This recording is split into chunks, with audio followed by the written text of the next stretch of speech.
Today's episode of Between the Covers is brought to you by All Lit Up, Canada's independent online bookstore and literary space for readers of emerging, quirky, and acclaimed indie books. All Lit Up is your Canadian connection for award-winning fiction and poetry, author interviews, book roundups, recommendations, and more. The only online retailer dedicated to Canadian literature, All Lit Up features books from 60 literary publishers, and now they offer ebooks in accessible formats through their eBooks for Everyone collection. All Lit Up makes it easy to discover and buy exciting contemporary Canadian literature all in one place. Check out All Lit Up at www.alllitup.ca. That's ALLLITUP.ca. And U.S. readers can also shop All Lit Up close to home and save on shipping when they purchase books from its bookshop.org affiliate shop. Browse selected titles at bookshop.org/shop/All Lit Up. Today's episode is also brought to you by Uche Okonkwo's A Kind of Madness, a collection of 10 stories set in contemporary Nigeria.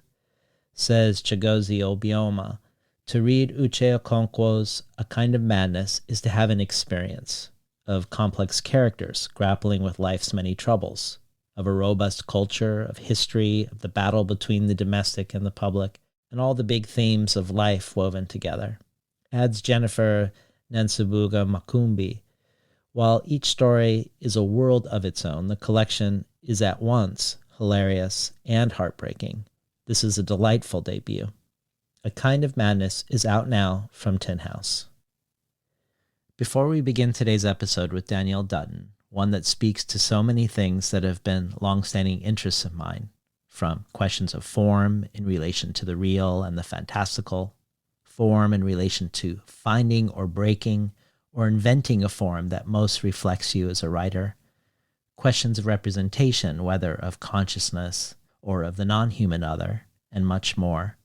Before we start, I just wanted to mention, since Danielle is co-founder and editor at one of my favorite presses, Dorothy, that there are 3 as of yet unclaimed reward tiers that pertain to today's conversation. One is a bundle of 3 Dorothy books, Rosemary Waldrop's only novel, and Amina Kane and Karen Balin's latest books.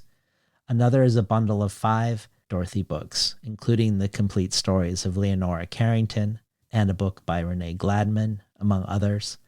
And finally, there's a bundle of books from Danielle's own past catalog of publications. There are a ton of other things to choose from too, and everyone who transforms themselves from a listener to a listener supporter gets the resource email with each episode and can join our ongoing brainstorm of who to invite in coming years. You can check this all out at patreon.com/betweenthecovers. And now for today's episode with Danielle Dutton.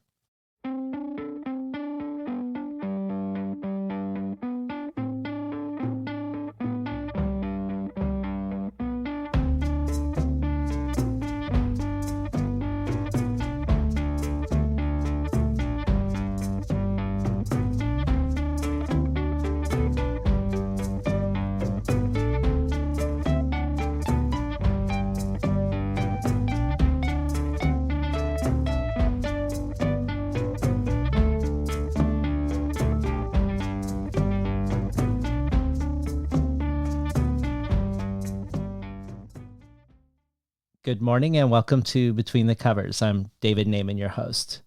Today's guest, writer and editor Danielle Dutton, earned a BA in medieval history at the University of California, Santa Cruz, an MFA from the School of the Art Institute of Chicago, and a doctorate in English with a creative writing focus from the University of Denver.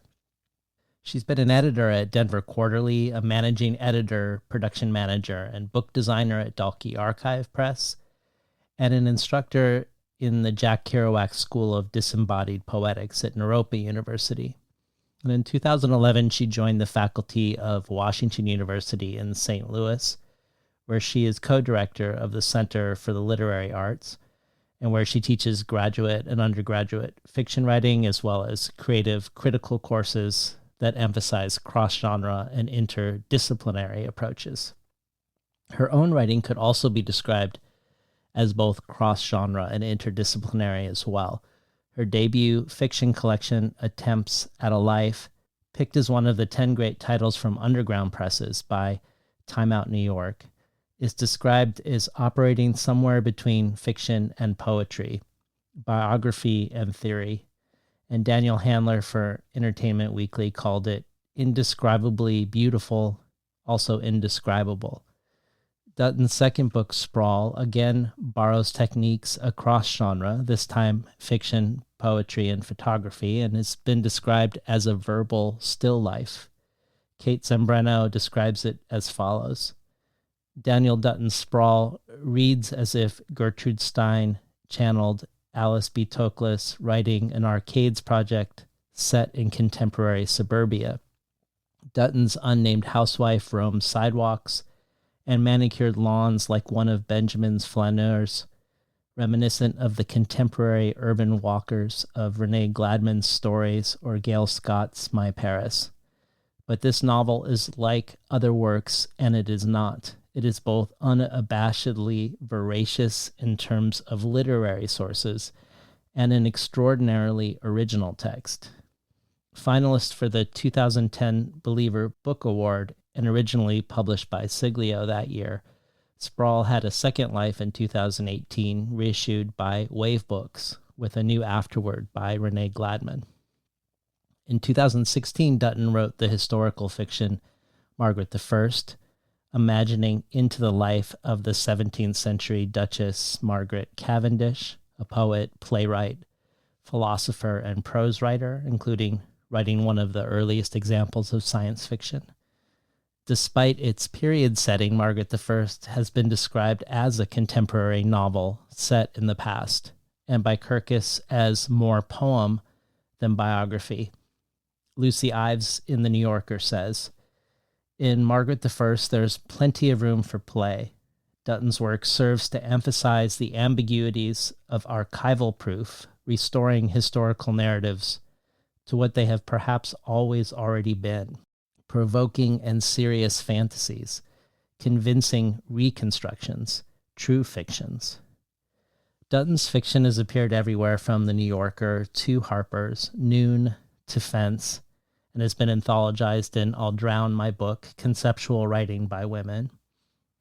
Danielle is also the co-founder and editor of one of my favorite presses, Dorothy, a publishing project, a feminist press that publishes 2 books a year, almost always by women, a press which she co-founded and runs with the writer and her partner, Martin Riker.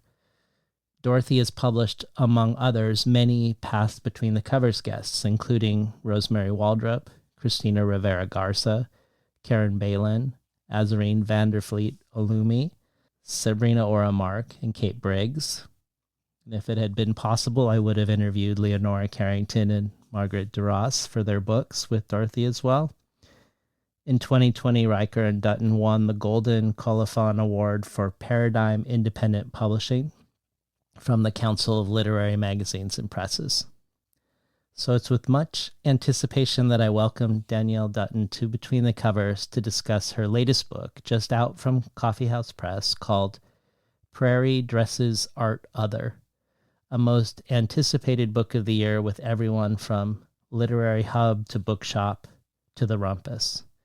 Prairie Dresses Art Other is described by Kirkus in its starred review as a shimmering and perplexing work reminiscent of the form-smashing thrills of writers like Lydia Davis and Anne Carson. Kate Briggs adds, Danielle Dutton is a writer whose work I wait for. When a new book comes, I keep it very close, marveling at how her writing combines such extraordinary acts of precision, drawing forth strangeness and new presentations of beauty with her own singular and searching, expansive style of intelligence. Her growing body of work is among the most formally inventive and therefore essential I can think of. And Prairie Dresses Art Other is a vital, enlivening addition to it. And finally, Christina Rivera Garza says, pieces included in Prairie Dresses Art Other are not short stories or essays in the strict and limited sense, but spells, incantatory hallucinations, organically shared phantasmagoria, bodily immersions in materials worldly and otherworldly. It is a book, and yet it is definitely way more. A field of eruptions. This is Dutton at her best yet. Welcome to Between the Covers, Danielle Dutton. Thank you, David. It's extremely nice to be here. So your most recent book continues your tradition of creating a new form or collaging different forms. There are 4 sections, as the title Prairie Dresses Art Other suggests. The outer sections, the sections that bookend the book, are various modes of storytelling. But in a quote-unquote normal book, whatever that is, we wouldn't expect to find between them the sections Dresses and Art. Dresses, or 66 Dresses I Have Read, is just that, 66 numbered excerpts of scenes with dresses from books you've read. All the writing here is not by you, but others, but of course gathered and curated by you. And the art section you could call literary criticism and or philosophical essay about how you see the relationship between visual art and fiction within your own work and why, called A Picture Held as Captive, which also has a previous life as a standalone chapbook. So one may think, hearing my description here, that maybe you just threw together whatever you had on hand since your last book. But that's not the experience of reading it at all for me. There is a disjunction or gap or reorientation and resetting at the beginning of each section as we sort of get our footing on different terms each time. But there's also the sense of the book as a book, not even a collection for me, but a book, which I don't think should be true. You haven't created interstitial material to justify the presence of the dresses or the presence of the extended meditation on ekphrastic writing.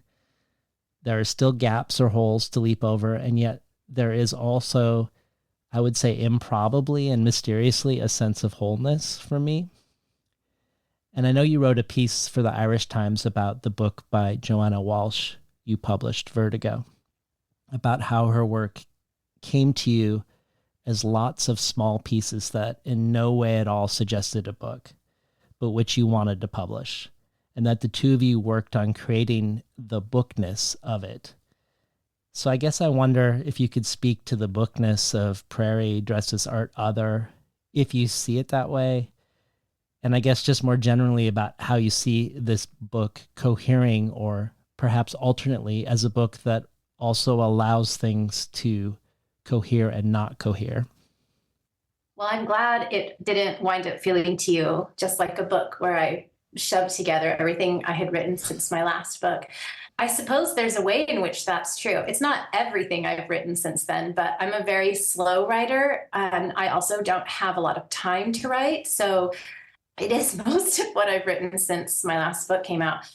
I didn't always see all of these things as being in conversation with each other. I was just working on different things and trying to find my footing and figure out what I was doing after my last book came out, which was so different. After my last book came out, I had a period of being completely unable to write for about 2 years, which is a pretty long time. And I just felt like completely depleted.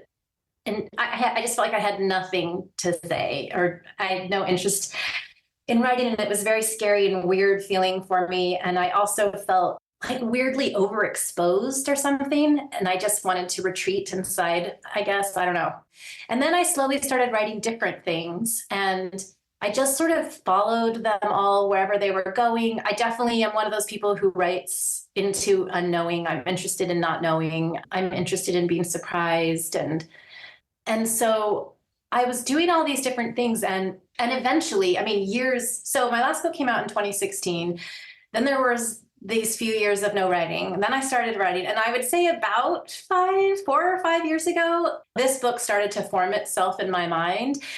And after that point, I agree that there's no sort of clear interstitial material, but to me, I mean, if you were to read the book, 50 times like I have all the way through, it has become clear to me that there is all this interstitial material. Like even the way you describe it as being full of holes and gaps. I mean, there are literally holes and gaps in all of my stories. I mean, I'm constantly talking about holes. There are holes everywhere.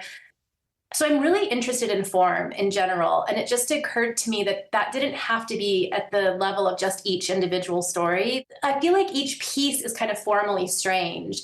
I started feeling like, well, who says the whole book can't be kind of formally strange and intuitive? So that was really interesting to me. And I think, too, in my stories, something that's become clear to me is I'm not interested in smoothing over that formal strangeness or like handing a kind of clear conclusion or making it easy. I'm not interested in like negating the confusion or strangeness of my experience in a story form, even though I'm extremely attentive to form. And so that just started growing out to the book itself. And to me, the parts are all really clearly talking to each other. I mean, there's lots of collage going on all over. Just the dresses piece is the most overt about it. There's also lots of dreams. I think a lot of my stories are dreamy or literally have dreams in them, or they came to me in dreams. And the title 66 Dresses I Have Read came to me in a dream. Oh my God. And so it also feels connected in that way, like just the strange dreaminess of my experience in my life. I think it all fits really easily in my mind. But then the title, when I found the title, I was like, aha, do it. That's great. Well, back in 2011, Christopher Higgs at HTML Giant asked you to describe experimental writing or to speak to what is experimental about experimental writing. And I loved what you said. And it feels related in multiple ways to your current book. You said this 13 years ago now, quote, "Last night on the phone, my dad and I were talking about fundamentalisms and the possible future explosion of the planet. He was saying how important it is to be able to dwell in doubt, to assume you don't know it all, to embrace the fertile void. He said, certainty is for shit, which despite the fact that we were talking about the possible future explosion of the planet, made me feel a bit better about the fact that I really don't know how to answer this question. So in the spirit of uncertainty, I offer Rob Grier's idea that, quote, all writers believe they are realists. Each has different ideas about reality. The classicists believed that it is classical, the romantics that it is romantic, the surrealists that it is surreal. Each speaks of the world as he sees it, but no one sees it in the same way. For some reason, this is one of the first things that popped into my head when I read your question, Chris. Right or wrong, I've always thought of this notion as particularly sane.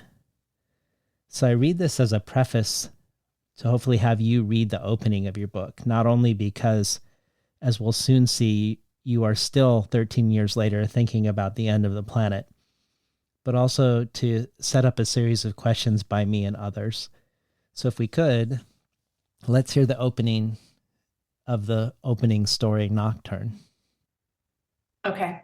I just have to say that was so funny. I completely forgotten about that. I mean, as soon as you brought it up, I remember it, but that was an actual blast from the past. And a very cute conversation with my dad who has dementia. And we don't get to talk quite like that anymore. So it's kind of nice to hear that. He's a smart, interesting person. Nocturne. From the back seat, her son explains what would happen if she got sucked into a black hole. Moon-faced flowers or wild sweet potato with heart-shaped leaves and hairy seeds, white and alive in the night. It's a perfect example of exponential growth, he says. In summer, the light stays long. Cicadas apocalyptic with the windows rolled down, fast down the hill toward the river, heading home.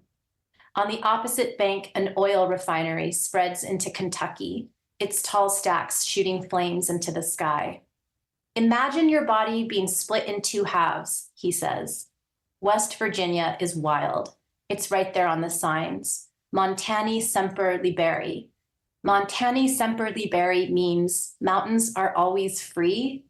Then imagine both halves of your body being split in half, and those halves being split in half, then those halves being split in half, and then those halves being split in half. So you just keep splitting your pieces until you were only molecules. You were only molecules, she thinks. And those sweet potato flowers like a million wagging moons. Mom, he says, are you listening? In a story she read last week at the beach, a man in a straw hat cut off a duck's head while the children stood and watched. Lid, lid, lid, the man called. Qua, qua, qua, said the duck. Then the head fell to the grass, and the duck's feet ran its bottom half away. Yes, she tells him. Yes, she shouts over the wind. It's the hottest week in the world. In Sweden, a forest fire has crossed the Arctic Circle. In Oman, the overnight low is 120 degrees. Near a small German town famous for its asparagus, long deserted bombs are exploding beneath the trees. And just downstream in Czechia, a hunger stone has emerged in the Elbe, the water having hit a record low. If you see me, weep, it reads, the words etched desperately 4 centuries before. A second message emerges upriver. We cried, we cry, and you will cry. But the dead are loud as toasters. The fish flap in the mud. Meanwhile, farther north, seen only from the sky, ghostly landscapes rise up via drought. The blueprint of an 18th century mansion on a lawn, a World War II airfield beneath a Hampshire farm, an elaborate Victorian garden long ago cut down. Looking at the drone shot of that non-house on her phone, she thought of pressed flowers gone brown. No, those cyanotypes of seaweed she saw once on display. A woman named Anna Atkins had laid carefully dried specimens on chemically treated paper. Left out in the sun, the seaweed burned its own pale shadow onto a deep blue page. The smell of Kentucky is flammable, damp, the refinery like a spaceship. This Blue Drama, that exhibition was called. In 1672, her son informs her, a man named Robert Boyle read an entire magazine by the light coming off a piece of rotting veal. From Delaware to Kentucky, they've counted 15 dead deer by the side of the road. Once the sun set, the deer began to glow. It was a neck, he says. It was this disgusting, fatty piece of baby cow neck. At a cement table by a grassy field, they eat warm melon and pretzels and hard-boiled eggs. A red-winged blackbird trills on a stalk. An old man in the darkened lot moves toward them like a glacier.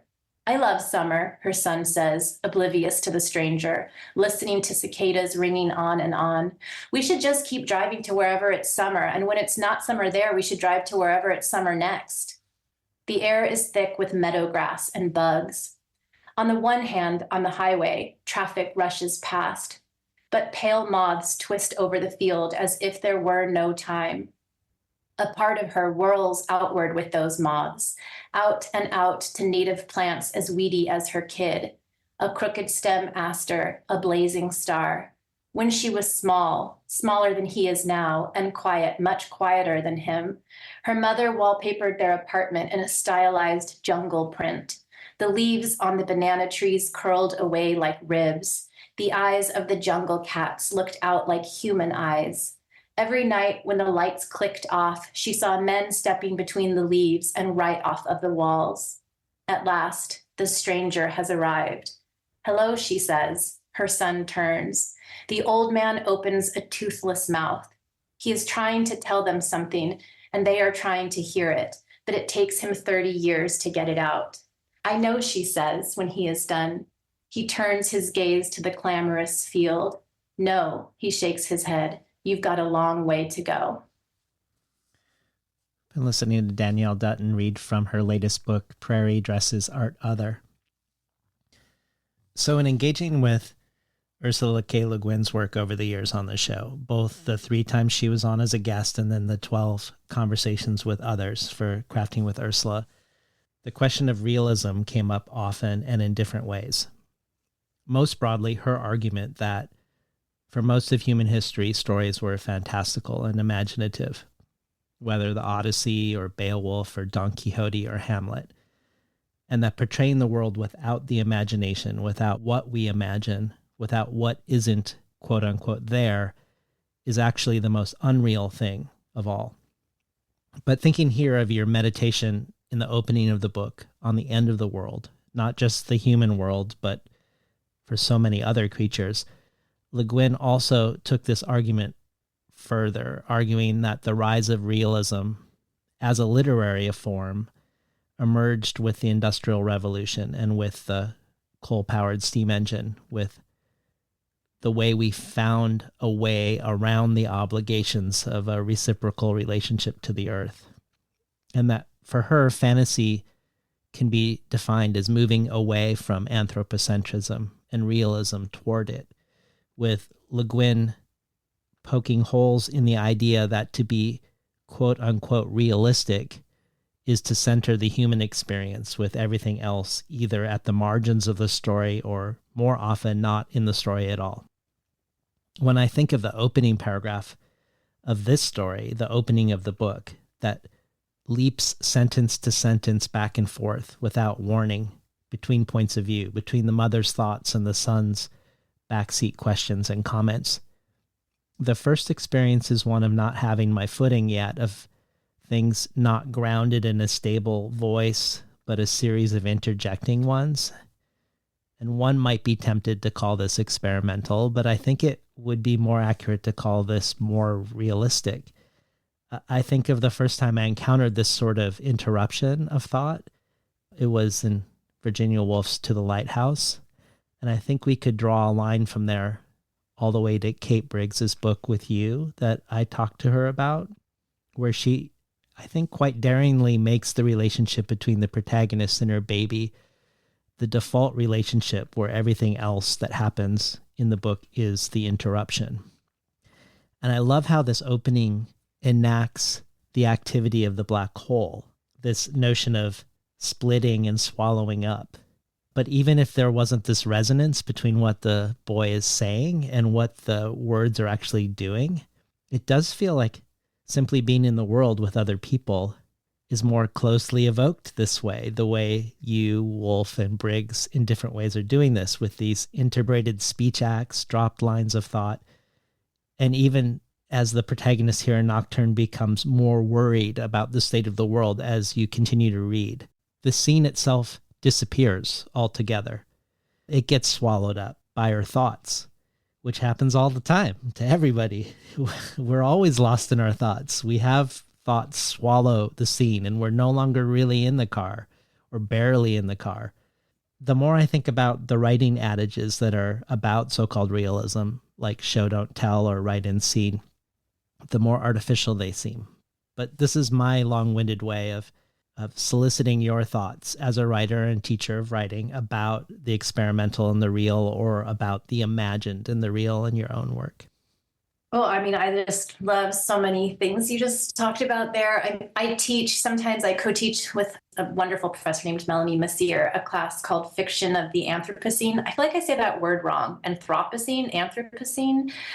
And we teach Amitav Ghosh's The Great Derangement, and he talks very similarly as Ursula Le Guin about the rise of realism and the rise of, industrialism and what happens to the fantastical in that arrangement. And we teach Le Guin in that class as well. Is it the carrier bag theory of fiction? Mm-hmm. Is that what it's called? This idea that rather than the hero's journey, like a linear quest, it could be this sort of the gathering, instead of the one who hunts, the one who gathers, and just sort of puts things together. And I really think of the dresses piece as a story in that sense. Okay, but the question you're asking, well, so you asked me as a teacher, and as a teacher, I am I would say this is probably true as a person, and that's pretty clear in everything we're talking about with this paragraph, but I am an extremely open person. There's not a lot of black and white in my experience of the world or the way I teach or think. And so, a lot of my students come in really committed to fantasy writing or fan fiction stuff or quote unquote traditional realism. And I just want to support them and meanwhile introduce them to a bunch of other stuff, right? So that's pretty much how I think it, because I most of my students I teach a lot of undergrads as well as grad students, aren't going to go on to pursue being writers. And so I just want to support them being writers and being engaged with language and being engaged readers of the world in different ways and readers of literature. So just trying to give them as much as I can and support them the best I can. So I don't have like a lot of opinions. I just taught Jhumpa Lahiri yesterday. And my undergrad students always love her and love that the warmth and the groundedness of her realism, which is just so impressive and so well done. It bears almost no relation to how I experience the world, I guess, and how I'm trying to put that down on the page. It's hard to see how your own sort of realism, and to go back to that Robbe-Grillet idea, how it's so hard to see yourself and how you experience things. I mean, my husband as like a discussion partner has helped me see sometimes how my writing is extremely connected to my experience of the world. I mean, I just don't have a lot of clear sense of internal and external boundaries that I don't know if other people do either. But I also experience the world with a huge amount of anxiety. And so not always being clear on where internal and external boundaries are is like, it can be extremely problematic for me as I navigate the world, but it also can be just like, when I'm not in a fearful place, like really wonderful and freeing and joyful. And I think all of that is coming out in my writing and my sense of like, a lot of what reads as like traditional commercial realism feels to me, just like a style someone put on, not really all that real at all. So yeah, I'm very delighted to be put in some kind of tradition with Virginia Woolf and Kate Briggs. So I would think I will so. stay there. So in the spirit of questions of bookness and questions about story, we have a question for you from the fantastic and fantastical Sabrina Oramark, who was recently on the show for her book of memoir/fairy tales, Happily, which just won the National Jewish Book Award, and who is also an author you've published, her book Wild Milk, whose description goes as follows. Wild Milk is like Borscht Belt meets Leonora Carrington. It's like Donald Barthelme meets Ponyhead. It's like the brothers Grimm meet Beckett in his swim trunks at the beach. In other words, this remarkable collection of stories is unlike anything else you've read. So here's a question from Sabrina for you. Hi, Danielle. This is Sabrina Oramark. Congratulations on Prairie Dresses Art Other. I am so grateful for this new, gorgeous, brilliant book and for the coven of Dorothy's you have assembled. In my heart, we are always meeting. I want to ask you about everything, but for the sake of time, I'll ask about plot. This will only take 1,000 years, I promise. As always, first a poet, I've mostly understood plot as the ground where the story buries its secrets most deeply. If a good story has plotted well, it can keep its secrets, even from itself. The plot, in my mind, is where the body will eventually go. The plot is the whole, perhaps even like the black hole where you begin Prairie Dresses Art Other in a scene I desperately love. Your cover suggests 4 plots to me, like the 4 chambers of the heart, but each needs the other to keep the book alive. I think I might have just accidentally described plot as both the grave and the heart, but I have a hunch you're okay with that. Your stories often forget they are stories, go essay, go theatrical, go art, and seem to grow from patches and dots and petals and rumbles. Your persons change and change back and change again. At a moment of great suspense, you write, the 5th part should go here, but it never does. Is it because a 5th chamber would be too much for a heart to bear? What, if anything, comes after other? And if there is a 5th part somewhere, what is that 5th chamber's relationship in your mind to plot? Oh my gosh, Sabrina. I love Sabrina. First of all, I wrote that copy. I might not be prouder of any copy I've ever written for any book.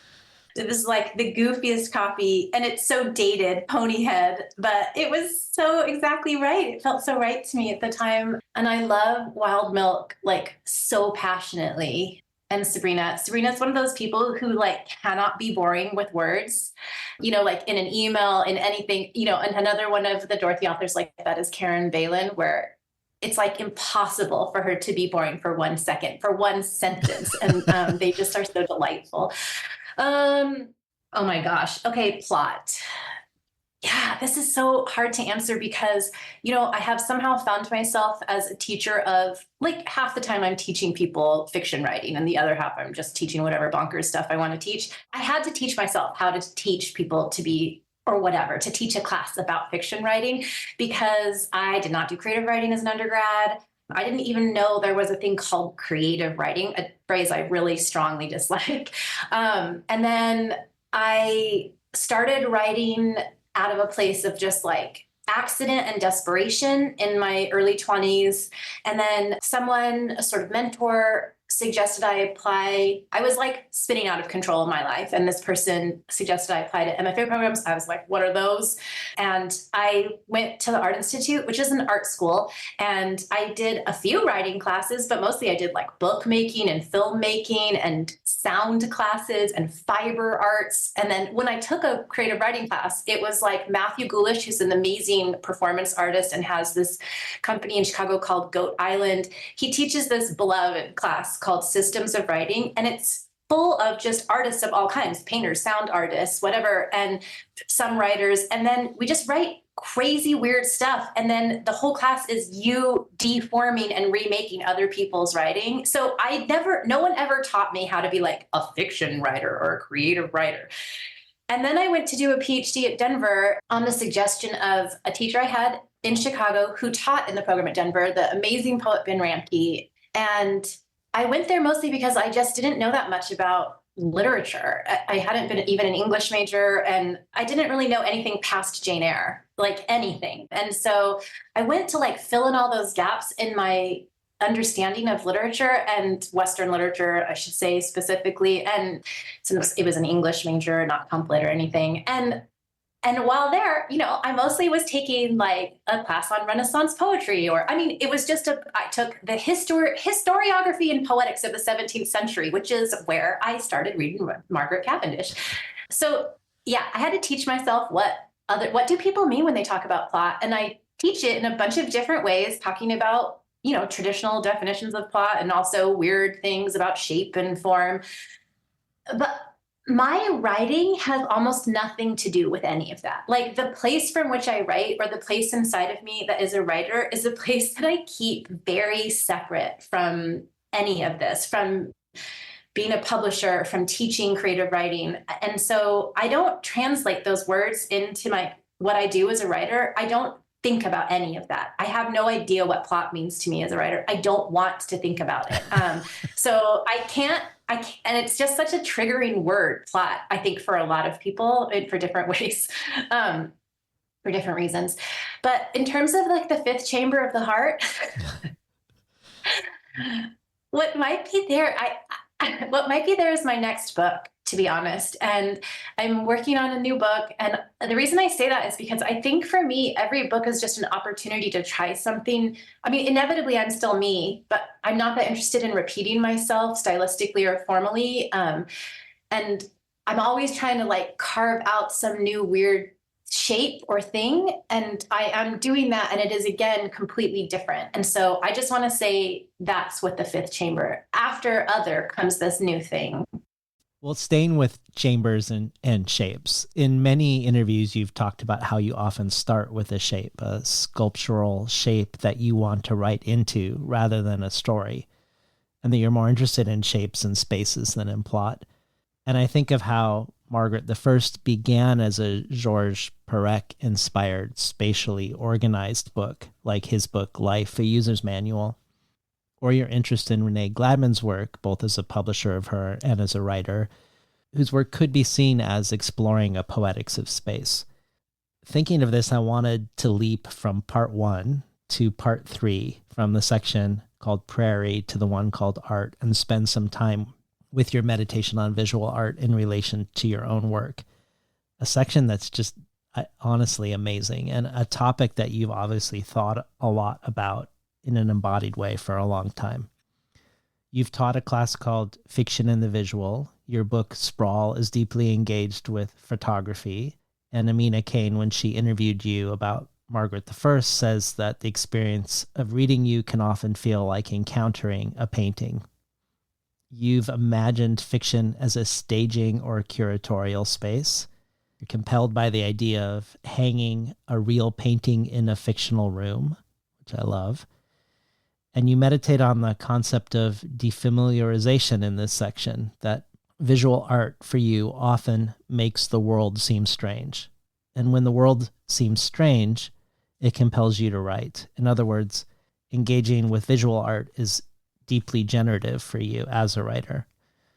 You look at the word ekphrasis etymologically and rephrase it as speaking outside oneself. But what I love the most about this is that ekphrastic writing that most interests you is an engagement in language, in written text, with visual art that is not only not descriptive of that art, but also not subordinated to it. It's bidirectional. And you give examples of this. You talk about John Keane's story from Counter Narratives called Acrobatique, that in giving dimension and interiority to the acrobat in Degas' painting, it changes how we see the painting forevermore. So there's this bidirectional influence. Maybe we could say that Keane is defamiliarizing the painting. And you talk about Nathalie Leger's Suite for Barbara Loden, a book that you published, where Leger tells her own story through an investigation of the life of filmmaker Barbara Loden and her film Wanda, where not only did Loden base Wanda on a real-life woman that she had read about in the newspaper, but she herself plays Wanda in the film that she's directing, and how Leger's story, Loden's story, and Wanda's story become, in your words, an infinity mirror of women in pain and seeking, which makes me think of what you've called your favorite discovery when you were doing all your research on science for Margaret I. You stumbled upon something called a theatrum catoptrica, a mirrored box meant to multiply reality against itself. So this idea of hanging a real painting in a fictional space, to invite a reader into that space to engage with it, and this notion of writing into a space or writing into a shape, and where the space almost seems to be conjured as a place of encounter between two different art forms or more than two. I'd love for you to talk more about this, either about shapes versus plots or spaces to make other art forms strange within fiction, or about this infinity mirror, which also feels very much connected to this current book we're talking about today too. I loved that infinity mirror. I tried so hard to make it fit inside Margaret I. There were so many weird facts and contraptions that I had to let go of as I was writing that book, and which, began as a totally spatialized idea with all these gardens and like a murder mystery or something. And it was against, it was like I completely resisted making it a linear chronological narrative for years, which is part of why it took me so long to write it. And then eventually Margaret just won out. I mean, in the end, Margaret was what I was interested in, and all these contraptions, but I was so sad to lose that contraption. I wrote it a bunch of times. It all exists somewhere, but not in the book. What your question makes me think about is like, why am I like this? Why do I think about fiction like this? And the thing that comes to mind is, this is so weird, but when people used to read to me when I was a kid, one thing that was read to me quite a lot was Goodnight Moon, which I find wonderful and completely horrifying for some reason. But of Beatrix Potter stories, and I was particularly taken with the one with Hunka and Munka. I think Hunka Munka, it's a tale of two bad mice. Do you know this story? I don't. It was my favorite. And I don't think it's because they're naughty, because naughtiness made me very stressed out as a child who got in trouble a lot. And so there's a dollhouse. There's a dollhouse in the story, and I was obsessed with it. And I was obsessed with dollhouses. So I had a dollhouse in my room, and already there's like a little fictional world inside of the space of my room, which I spent a lot of time in, making up stories inside of that space, moving my dolls around and just thinking by myself whatever the little narratives were. So already I feel like the very beginnings of my imagination with storytelling are spatial. And then with that story, I wanted it to be read to me over and over, as I recall, and I wasn't that interested in what was going to happen. I liked the feeling of there being a plot because there's something kind of seductive and soothing about that, like being led through the events. So I liked that as like a background feeling. But what I was really interested in was thinking about the dollhouse inside the story, A Tale of Two Bad Mice, and like wanting to go inside the dollhouse, inside the story. And I feel like that's kind of what I always want fiction to be like. I like the background feeling of narrative, but I feel like most people want narrative in the foreground. I just want it in the background. And that was when I realized, like, when I first started writing, people were like, unsurprisingly, maybe given how I described how I came to writing, you didn't have to track in a genre, I think, at the Art Institute either. So I wasn't like sure what I was doing. Am I writing poems? Are they stories? But I realized that I wanted that feeling of time passing, that seductive, weird feeling of being pulled along, that childhood story feeling. But what I wanted in the foreground was spaces to think inside of, or to explore, or to get lost in. I'm thinking about Catherine Davis right now as I'm talking, like her fiction does this so amazingly. She's such an incredible writer, and specifically The Dollhouse in Hell. I'm thinking about her novel Hell. I don't really know if I'm answering your question right now. Well, I'm going to ask listeners to hold on to this notion of your desire to go inside the dollhouse within the story, because I have a question I want to ask you shortly about this, or maybe we could just spend more time with that impulse. But before we do, I had two quick questions I wanted to ask you to talk about regarding this notion of bidirectionality, a non-subordinated relationship. So engaging with, say, visual art with fiction, where it could change your perception of the visual art when you're no longer in the fiction, for instance.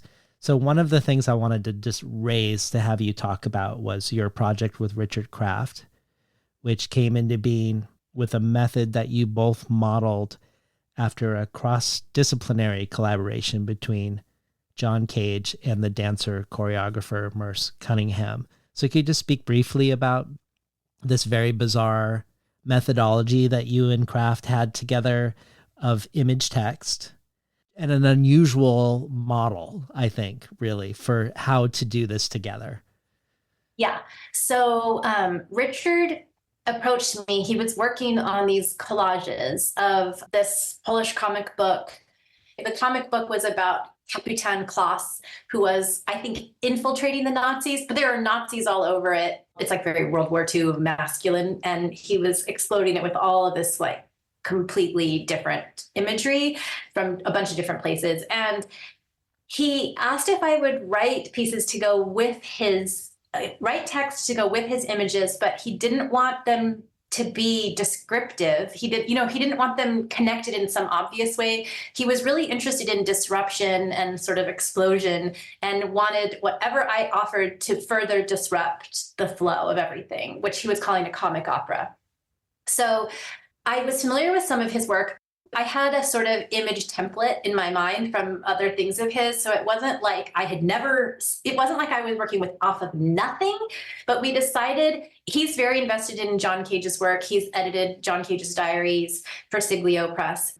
He suggested we work like John Cage and Merce Cunningham and not talk about it at all, not have no communication about this project at all as we were working on it.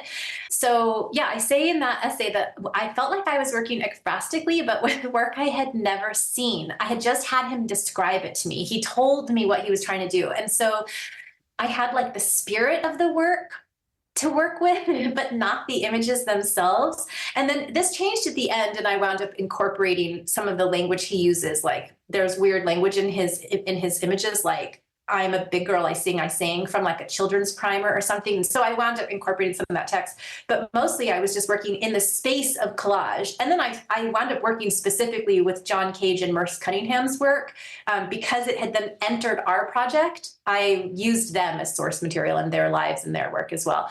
Yeah, so we were just being kind of bonkers together, but we wanted something bonkers as the end result. So it seemed right to work in a bonkers way. And then the book is indeed pretty bonkers, I would say. It really is bonkers. Well, before we leave bidirectionality and also infinity mirrors, I wondered if you could, in its broadest strokes, retell the really crazy story you tell in the book about Ben Lerner's reverse ekphrastic tale. Oh my God. That feels like it becomes a paragon of this desire for a bidirectional engagement between art forms, not only within a fictional space, which seems what the aspiration is in what you're writing in this section of the book, but outside the fictional space, in the world. It's like this, it's an improbable, maybe ideal, utopian bidirectional result. There's no way I can get it right. It's so confusing to me in its bidirectionality that I wrote it and then I would go back obsessively to like sort of check my sources to see if I was right about which thing had come first and how it had occurred. And I did, when the essay came out as a chapbook, I did send it to Ben Lerner. And I didn't say, did I get this right? But he was like, oh, thanks for sending that to me. I enjoyed it, So I was like, okay, I'm going to just assume that it was right. So let's assume I got it all right. But he wrote a story. I even literally have to look at it. He wrote a story called The Polish Writer, and it's about a painter who loses her painting in like an Uber or a taxi or something in New York and calls her friend a writer who's bears some resemblance to Ben Lerner. And they look frantically for it all over the city, like try to trace it down and they can't. And so the writer in the story is like, what I'm going to do is write something to replace the missing paintings. And so it's like the story is ekphrastic about the paintings, but it's like I write about it as this kind of like utopian idea of the text actually replacing the visual image, standing in for it in some way, like housing it, encompassing it, but being this other thing that has it within it and is in place of it, like as if you would hang the story on the wall and the painting would be in there somehow. And like, that just gives me like weird, nerdy goosebumps, the idea of that. And then it just kept going because then this was, I guess, Ben Lerner's friend, an actual painter. And she read the story and then she painted paintings based on the paintings he'd sort of half fictionally described that she painted in the story.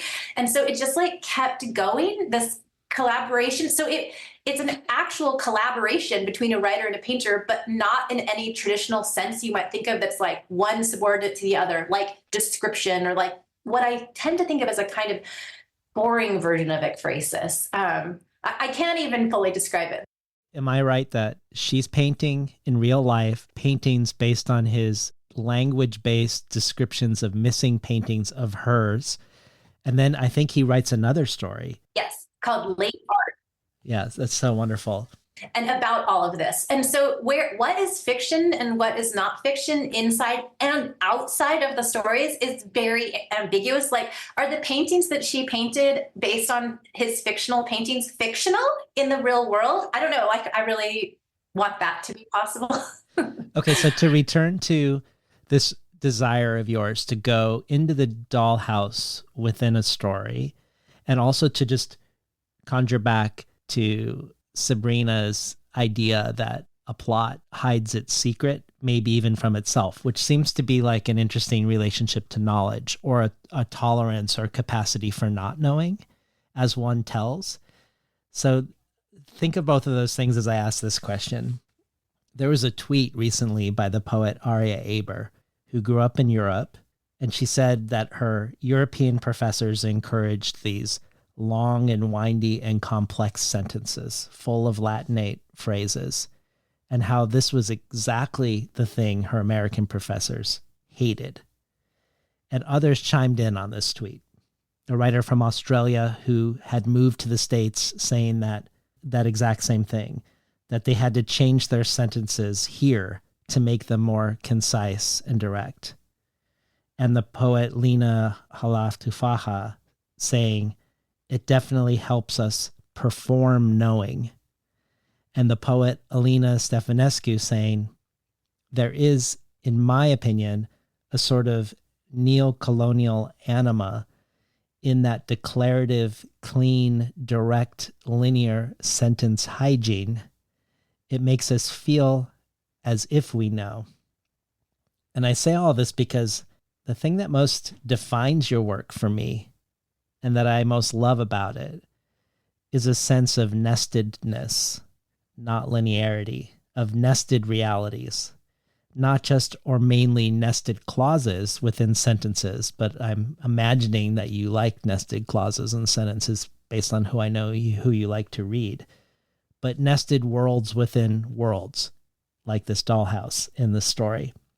Not just the world of another's art hanging on the wall, but in a million ways, I think, in your fiction.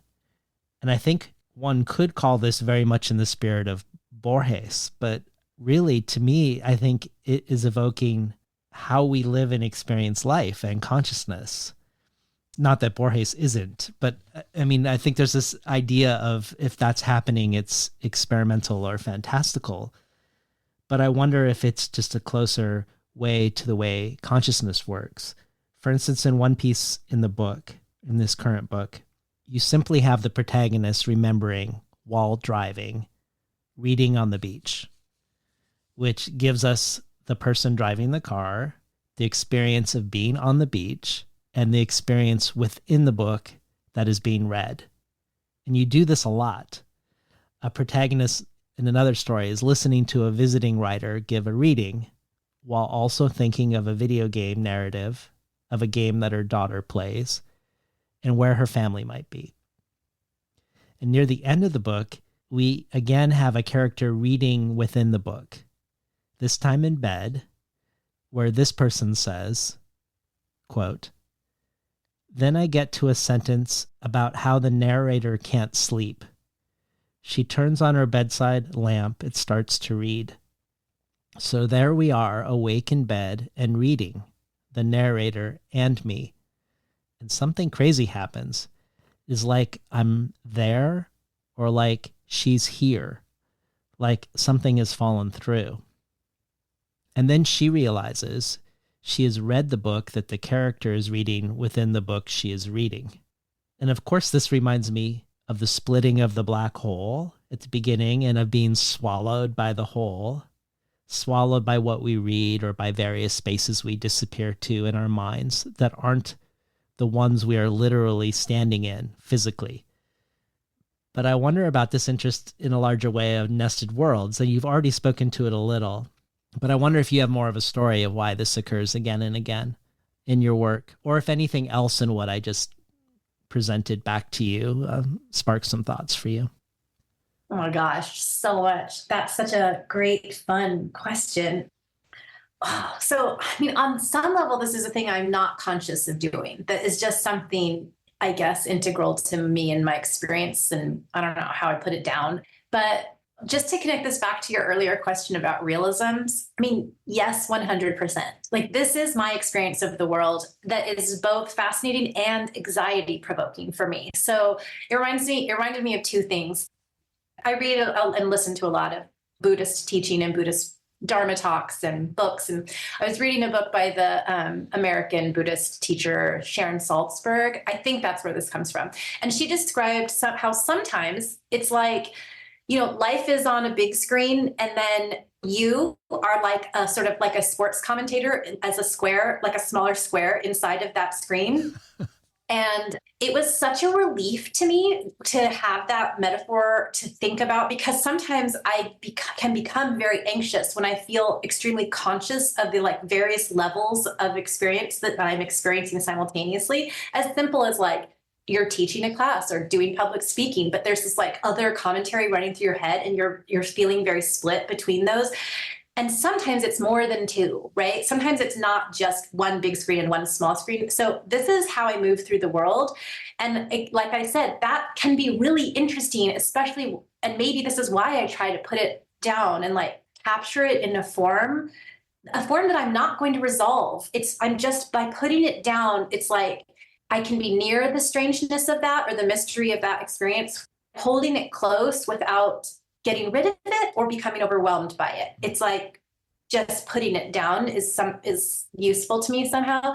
So that is one thing that comes to mind.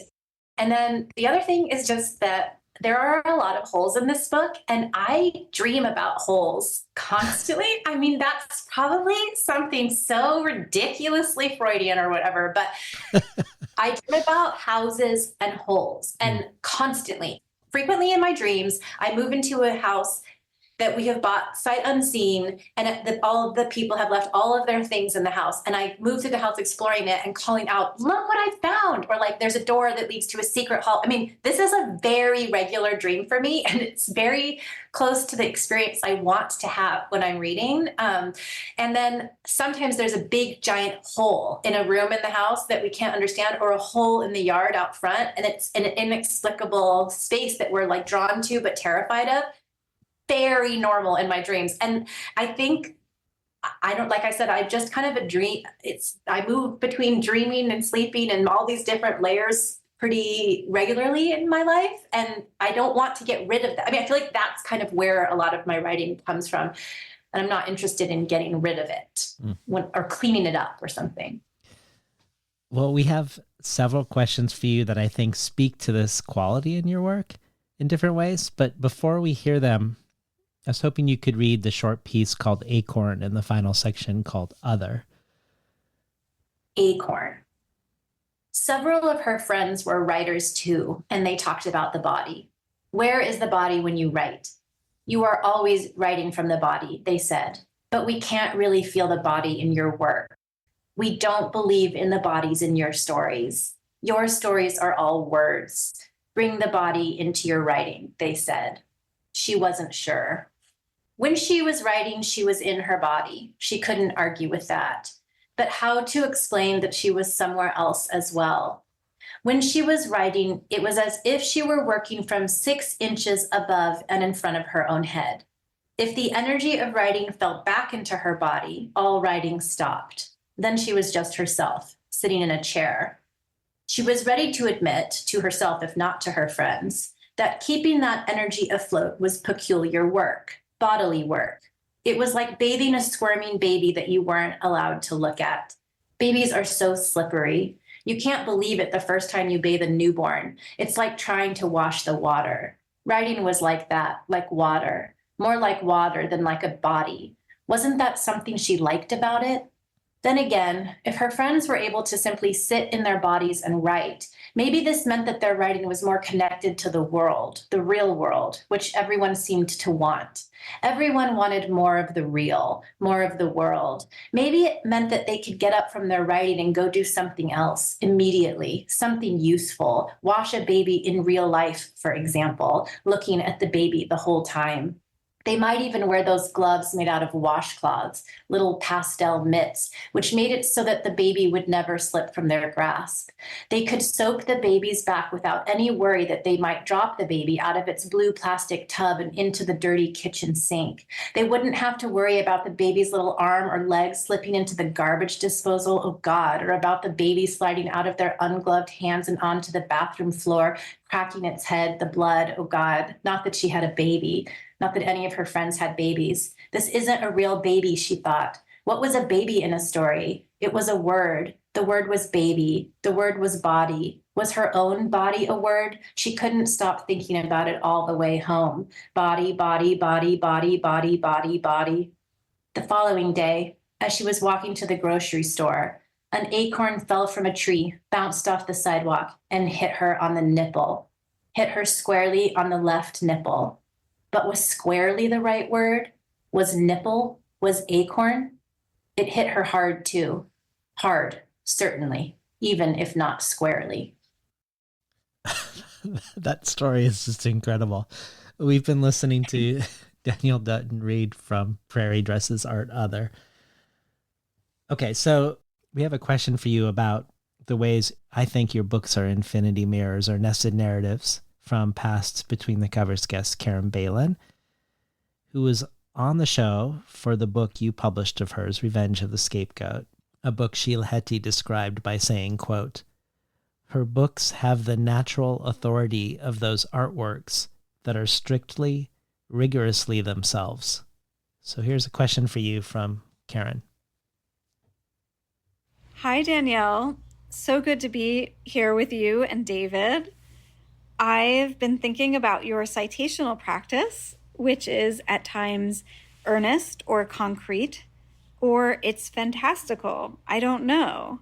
But one instance of my unknowing, where I don't know if you are referring to a text that exists, occurs in the story These Bad Things, which refers to a story collection that the narrator recalls reading from to her son when he was 7 or 8. But it's never indicated as a story collection for children. It's just something she reads to him, realizing at some point that it's quite brutal. Perhaps it's inappropriate, as it includes people in rags, desperate people walking along a road, starving people, refugees made out of oil and sand and clumps of garbage and teeth, which seems to me to be a major figure of this work, the misfit of reading to our children what could not have been written for them, namely brutal, unjust violence, the end of nature, of life, our sick world that in your writing breaks out into a rash of its flowers. Yes, it is so very awkward to read to all children these horrible things the adults keep writing. Yet I want to contrast this incredible moment in your book with, for me, one of its most surprising moments, which is entry 54 in Dresses, a collection of writing on dresses. Entry 54, did I say blue and slinky? As Elizabeth nodded, Jessica continued. It has a handkerchief hemline and, wait till you hear this, Lizzie, spaghetti straps and a neckline so low Todd will be panting. Sweet Valley High. Is this the only citation from a children's author? I'm curious. Danielle, do you know what is a handkerchief hemline? Writing for children, I find, offers a more tumultuous evocation of drives. It makes such an imprint, and I truly yearn to go back to that version of evil. How I yearn to want to make Todd, to please Todd, to do anything for Todd, to love my own twin or other self through the conduit of the specter of Todd's juices or whatever. How amazing that you included this moment. Your book is not for children. I don't think it is. In its drive toward a reckoning with consequence, with what is happening, and its gestures of repair up to and including you're giving half the proceeds of this to the Missouri Prairie Foundation, an attempt to conserve remaining prairies and native grasslands. So please feel free to reflect on any of this. But I suppose my question for you, if it helps, is what are the texts, the citations from childhood that you might be, in a sense, always trying to rewrite, maybe in a sense to cite, now as a writer writing for that reckoning adult? Oh my God. I feel like I called Karen into being by mentioning her You did. with Sabrina. See what I mean? They both can't be boring for 1 second. It's wild. That was my experience with talking to Banu too. Banu, Sabrina, and Karen Balin, when they speak, there's this sense of it being written already, not written in a stilted way, but written like really artfully composed, at the same time being spontaneous. I know. In fact, I used to just beat myself up about it because I'm not like that at all. And I used to teach, when I taught at Naropa, I taught right after Banu one semester, and her students would come into my class and they'd be like, we need a little time to recover. From how incredible Banu is. And I was like, I mean, I get it, but we have all this, I think I was teaching a class on modernism. I was like, we have all this material that we have to cover. And But yeah, they're both amazing. Okay. Karen just asked like 5 questions and I will attempt to answer them. And also this lets me say that my own child was extremely important to the writing of this book. My own kid is all over this book. He is an extremely interesting person. And I think in a way, like I couldn't write for a while and I probably started writing again kind of because he was so weird and interesting. It gave me ideas. But yes, in These Bad Things, which is my child's second favorite story in the collection, he has read this. So there's one child it was written for. That book that gets referenced is a real book. And the reason I don't cite it is because what I wrote is too far removed from it, but it originated with him reading to himself a story from a Joan Aiken collection that was sent to him by Kelly and Gavin of Small Beer Press. They sent him a few books and he was reading that and he was describing it to me. And I have to admit, I was only half listening to what, he was little, he's just going on and on telling me what he'd been reading. And I was half listening and then it got stuck in my head. And then I started writing about it like a year later. And so it didn't really feel like it was connected, but it was a real book. And yes, I know what a handkerchief hemline is as well. And I did read Sweet Valley High books when I was a small girl child in the 1980s. And they definitely affected me. Am I citing them now? I don't think so. Oh my gosh, what was the last question though? What was she asking me? About enduring childhood citational references that you might be always returning to. I mean, I'm always returning to that feeling of the dollhouse. And I do actually write about Beatrix Potter in my first book, Attempts at a Life. And I was a big Beatrix Potter fan. I was a big fan of stories about fairies. I was just a real reader. I was in my room alone a lot reading books. I also read things I shouldn't have been reading. I read all of Anne Rice's books in the 80s, including her like erotica as a child. But I don't really feel like that's in me. I mean, I don't feel like it's in there necessarily anymore, except for the Beatrix Potter. And then Jane Eyre was like a huge influence. And I've been obsessed with Jane Eyre my whole life, which is another thing I write about in my first book. Well, I love that Karen brought up your citational practice, which feels on the one hand like a call and response between you and all the books that you love.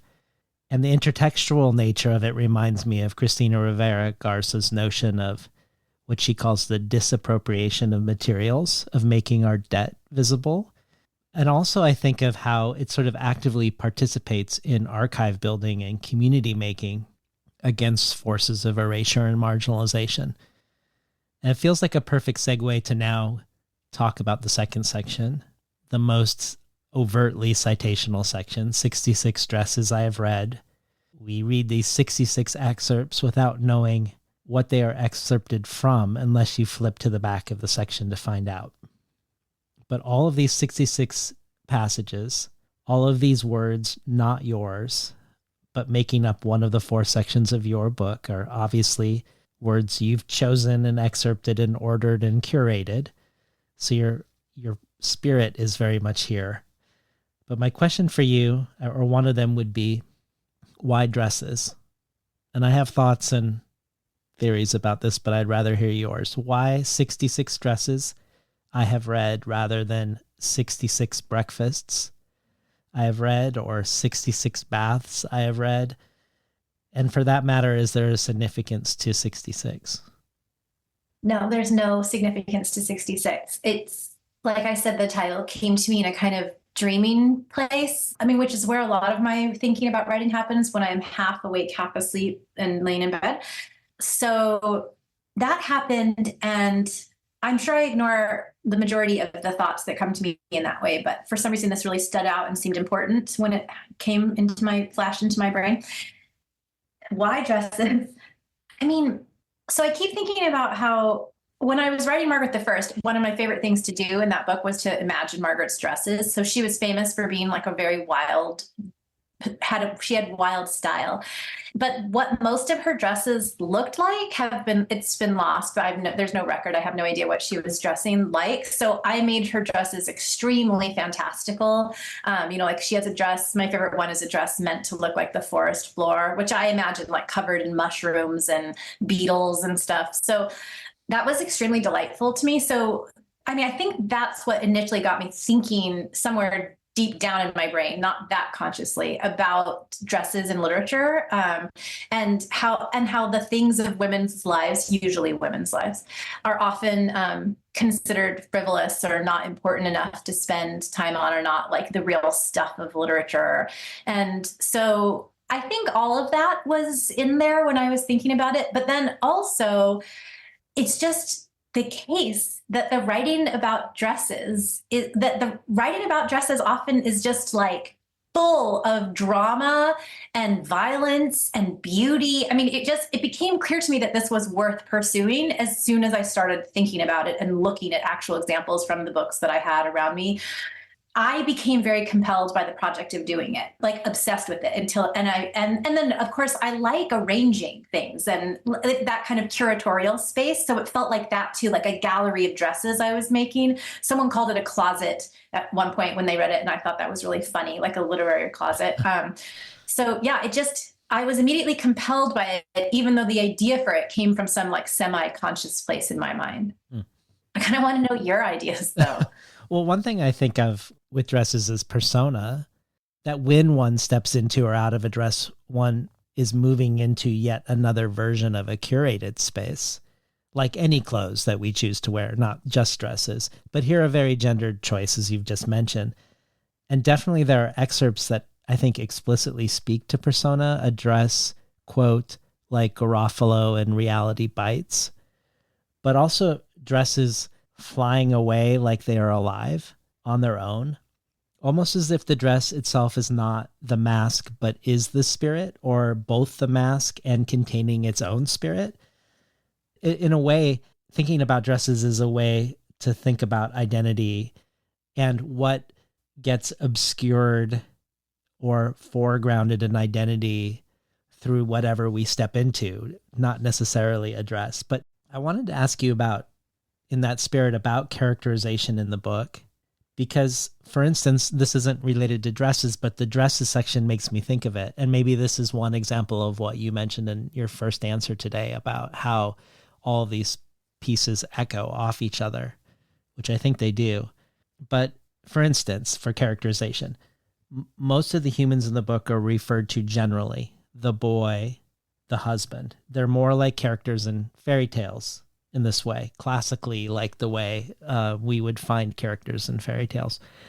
But the plants, birds, and insects, perhaps in the spirit of these particular passages about dresses, which are very articulated, these very different and particular evocations of dresses, all of the non-human life are named very specifically and sometimes almost scientifically, and their names are also italicized, and so they leap out against the rest of the story each time one is named, almost as if you were cataloging them, much like you are cataloging the dresses. So talk to us a little bit about these choices of characterization. I didn't even realize that until you just said it. Well, so something I've often felt like weird about my writing is that I don't have a lot of people.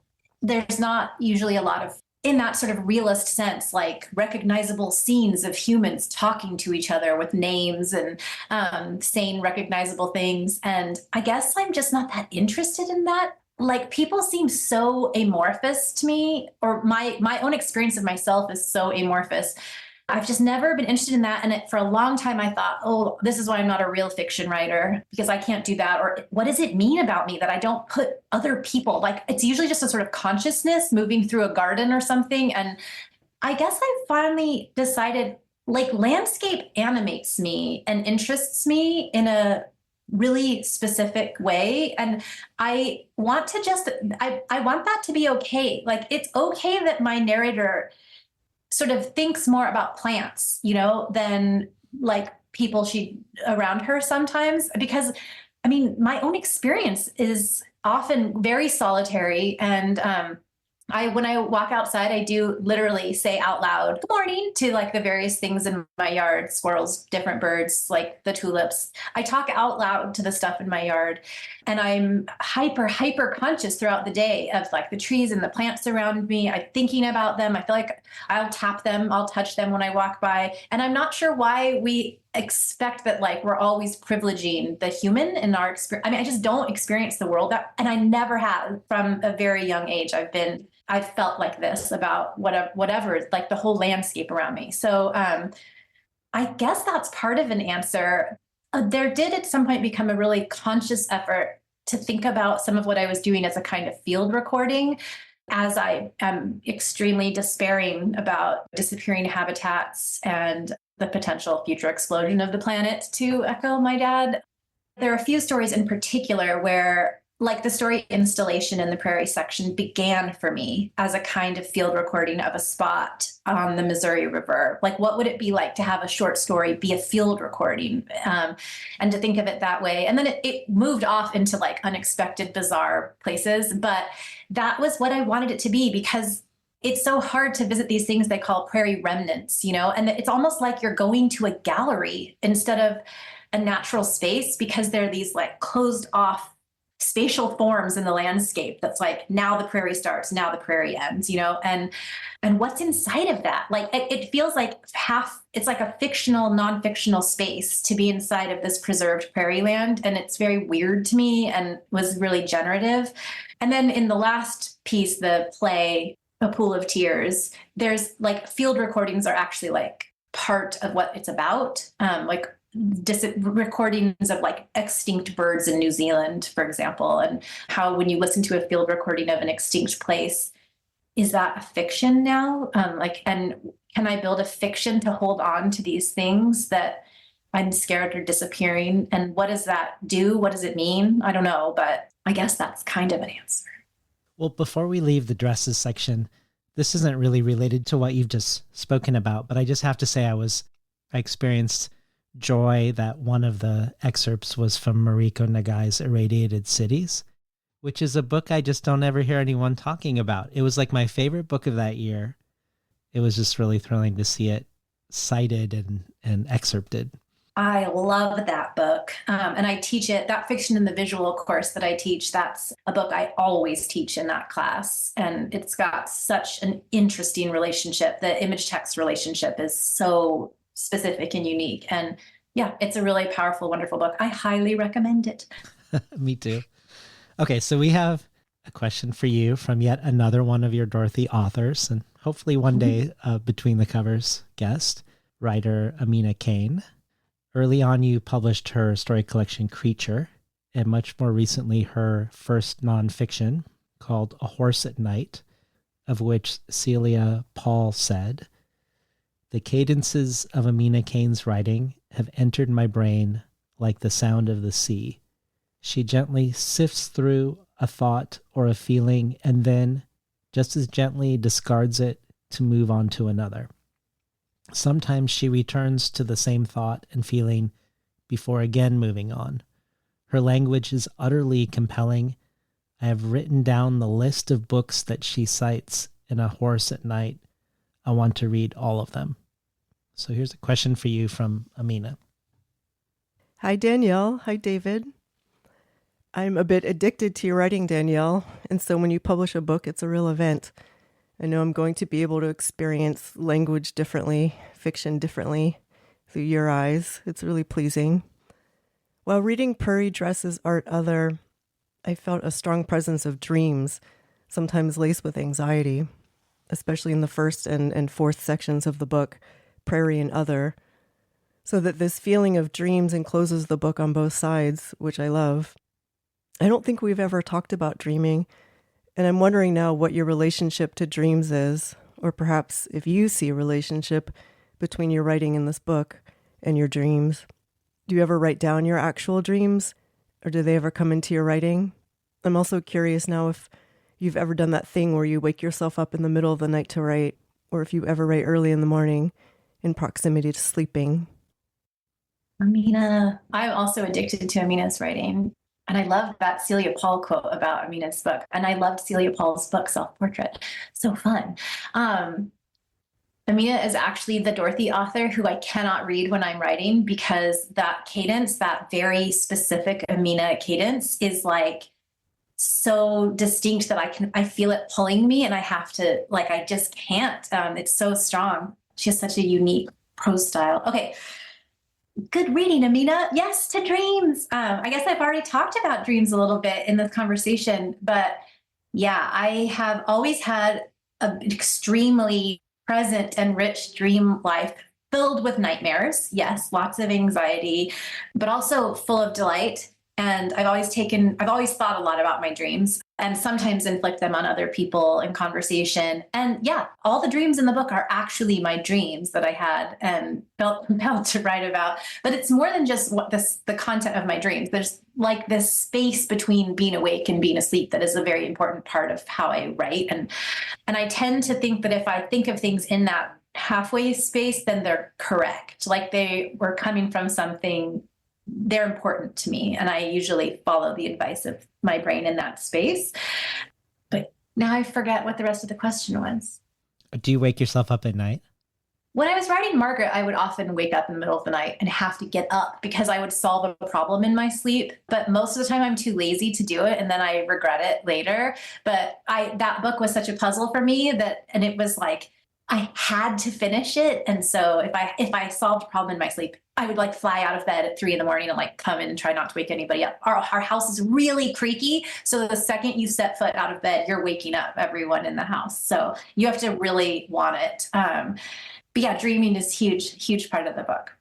Well, let's stay with Amina's question about dreams a little longer.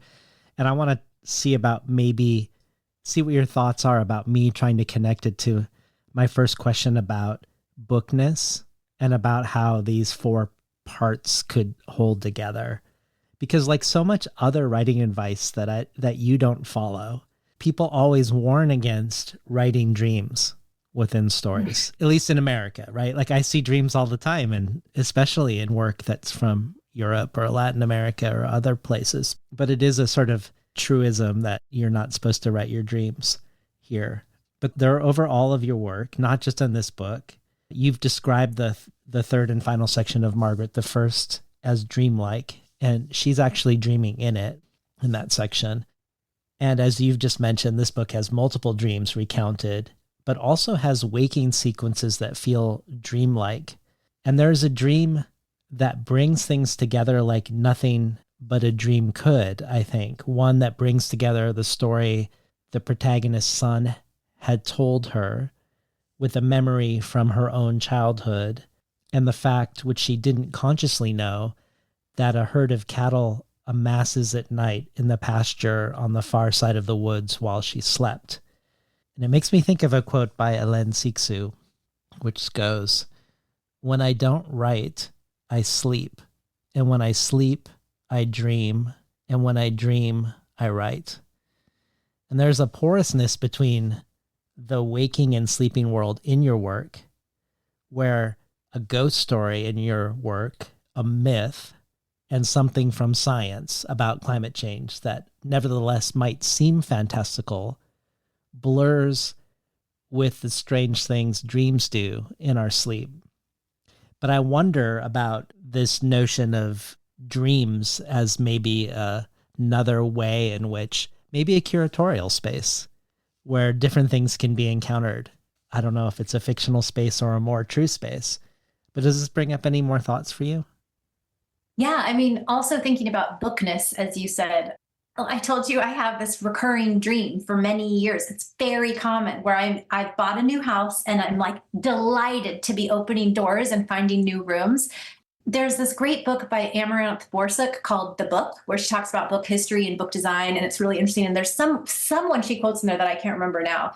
talking about how a room is a series of spaces, or I mean, a book is I just said a room is a series of spaces. A book is like a room, it's like a series of spaces. And I really wanted that to be true in this book. Like you were going from room to room and they were all in one house, but there was that feeling of opening a door and being like, I don't know what is going to be in here. And I think that's true from story to story, but it's very true of the parts of the book, which is so much, I'm realizing, like those dreams that I have all the time.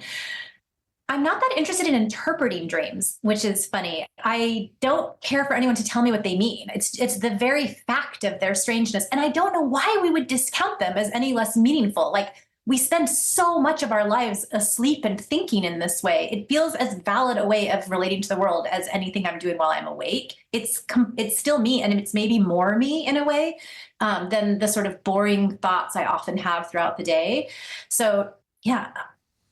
Maybe this will be too overdetermined of an analysis, but I like this notion of not being interested in interpreting your dreams in relation to, say, like Sabrina's idea of a good plot hiding its own secret, maybe even from itself, but also like when Mary Ruffalo was on the show saying, I'd rather wonder than know. This other relationship to knowledge, which I want to maybe see about connecting to wholes. Tell me if this seems crazy. So if we think about the possibility of dreams and waking dreamlike sequences being a connective tissue between these four disparate or seemingly disparate sections, also these dresses as spirits or dreams that can sense nearby unseen cows.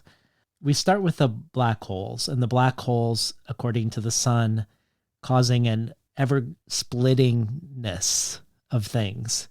We get this notion of splitting during one of the scenes of split attention, in this case, maternal split attention.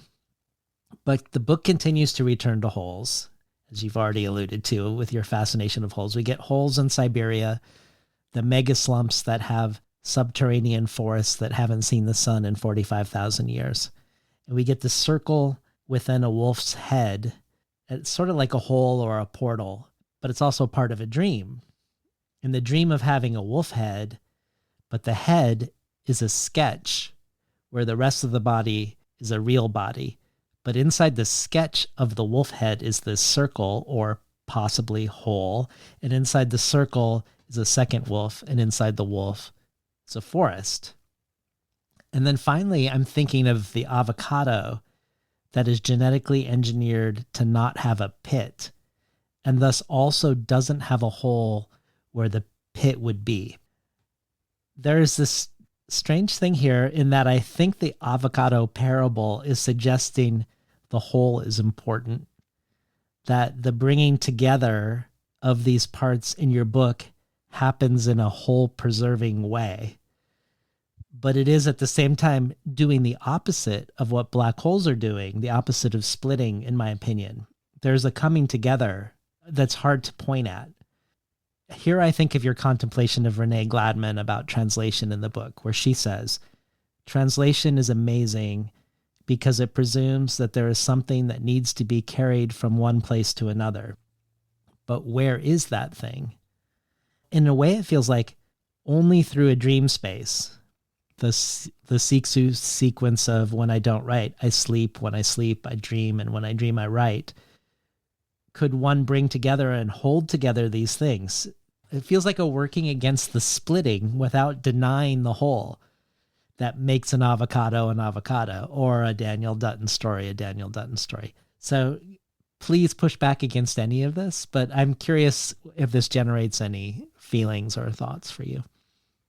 Yeah, it generates feelings of love. I love that reading so much. I mean, I hadn't even thought about the wolf with the circle and how that's like a hole in a portal. And I hadn't even thought about, obviously I wrote about the avocado and having a hole where the pit was genetically modified to not be. But I mean, to be honest, when you say all of that, I just think, yes, I love it. That sounds exactly right. I had never gotten there. Like, I resist interpreting the work in a certain way. And I could feel that I was putting all these things and I could see things, but I didn't take any further steps to make the kind of argument you just made, but I loved it. That was completely delightful to listen to. Thank you. Well, that makes me happy. Yeah. Well, I wanted to talk about gender in this book and more generally in your work.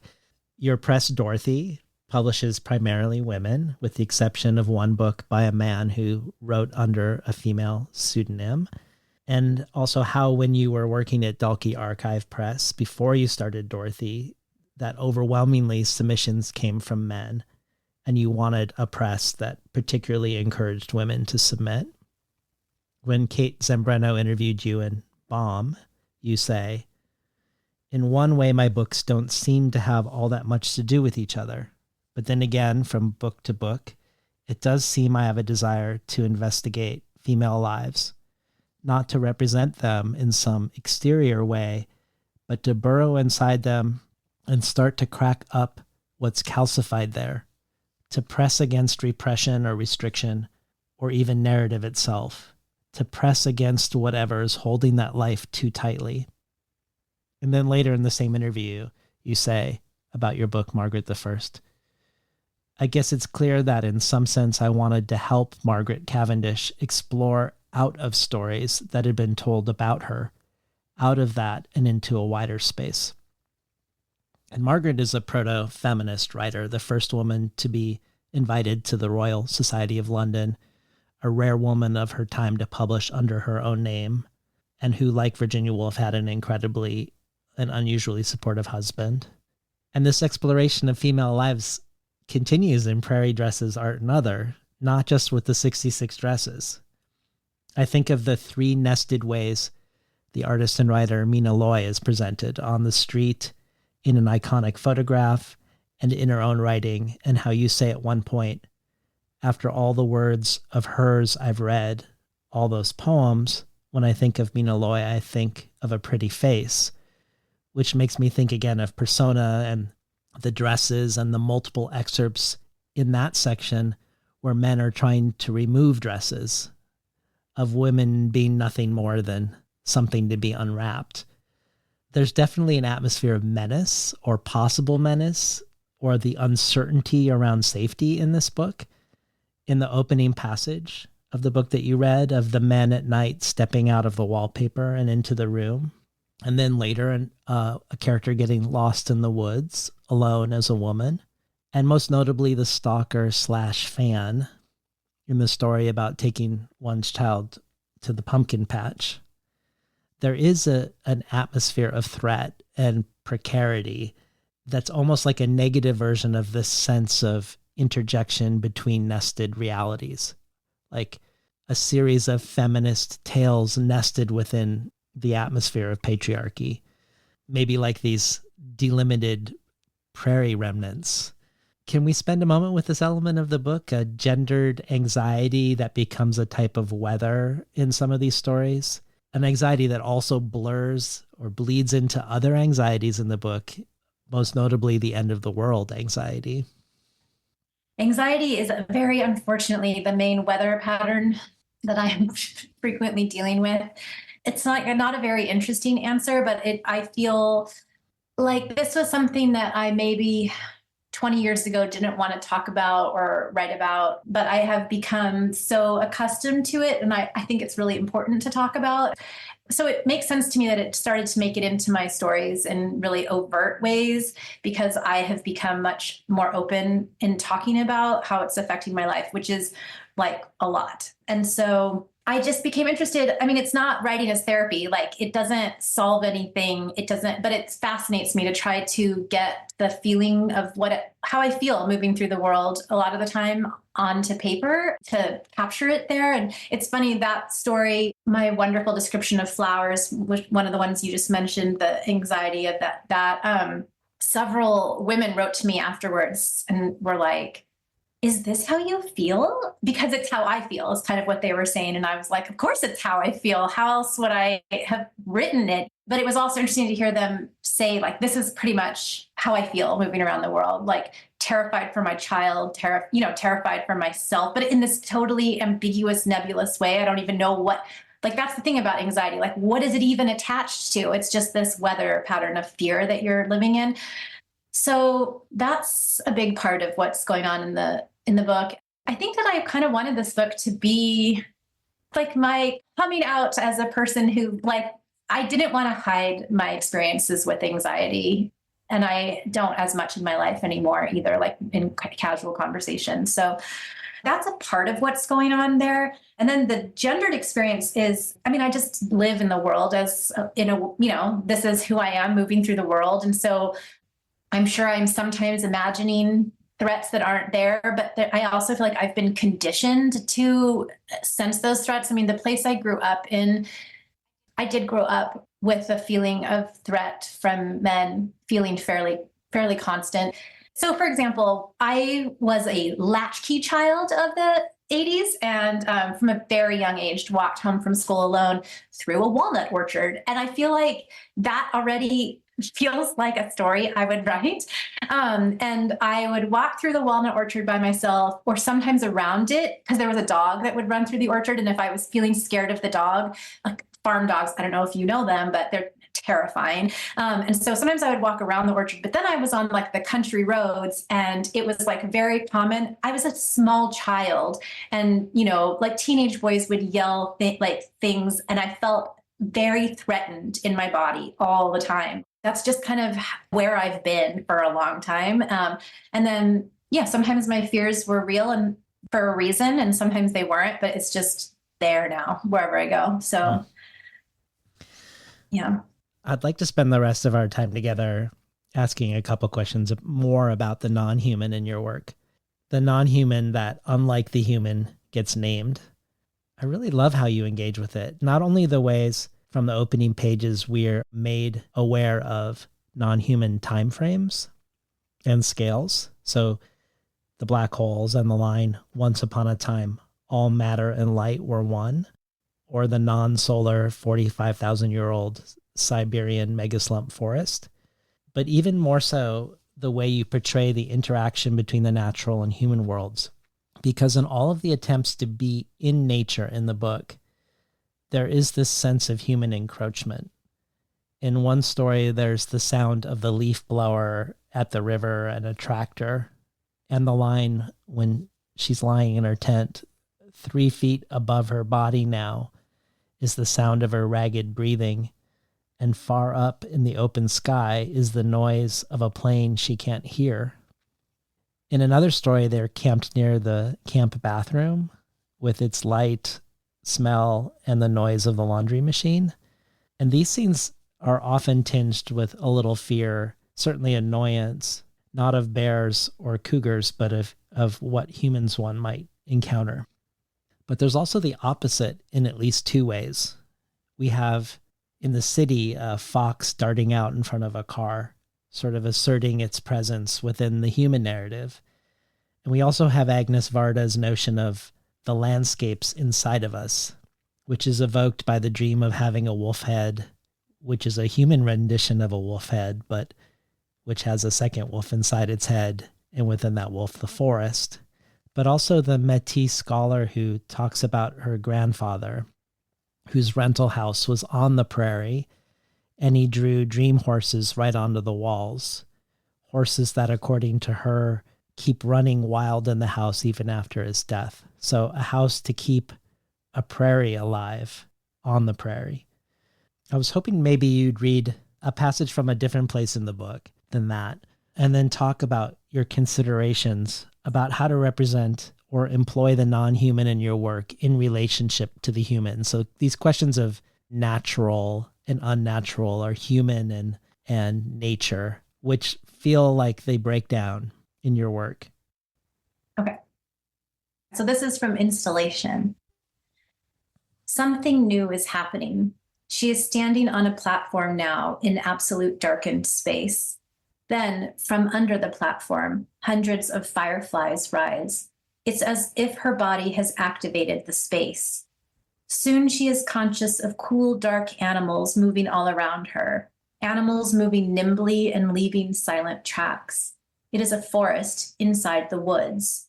The forest extends from her body outward in all directions. How far does it go?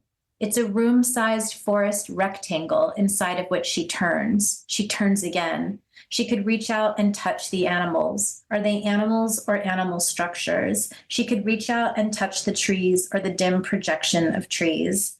A group of fireflies is called a light posse or sparkle, or so her companion once said.